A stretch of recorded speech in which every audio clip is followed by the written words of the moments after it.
While I'm waiting for my client, I thought, let me go live and talk about what I posted the other day in reference to someone who had just went through a due diligence audit in January, and she ended up walking away with 0 fines on her first time.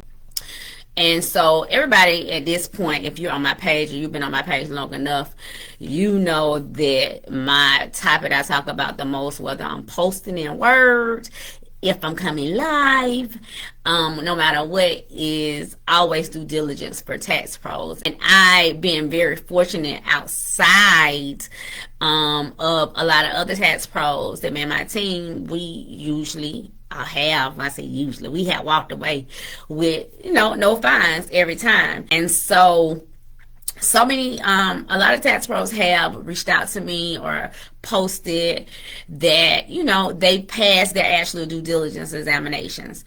But with this particular person, she actually had the receipts. I know a lot of the IRS do not always give people a letter, but with her, she was able to get her letter. And so we have the receipts that she actually passed the examination. She did her files on her own, and she walked away with 0 fines.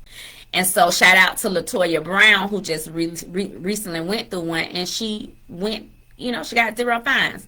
And I think she's been in the industry under 10 years. But I think what makes the big difference is she sought out help, but even outside of the help, even when she reached out to me, it was clear that she was doing what she supposed to do. So it didn't take her a lot to make sure she was in compliance when it actually came out.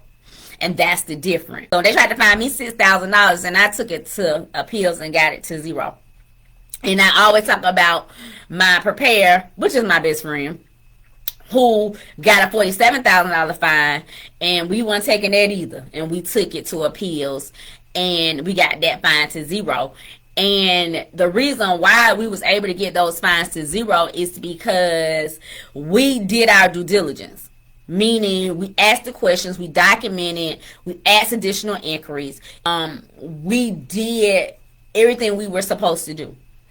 And the reason why we were able to get our fines reduced to 0 was because it was clearly showed in each one of our files. And because of that, if I can show, or if you can show that you did your job by qualifying or showing that your clients qualified for those credits, even though some of the things they might say could have been things you could have asked or did, it doesn't mean that you didn't do your due diligence, which means it doesn't mean they can fine you. And in this case, I didn't see Latoya files when she actually submitted her files to the IRS. So I can't take credit for doing the work. She did the work.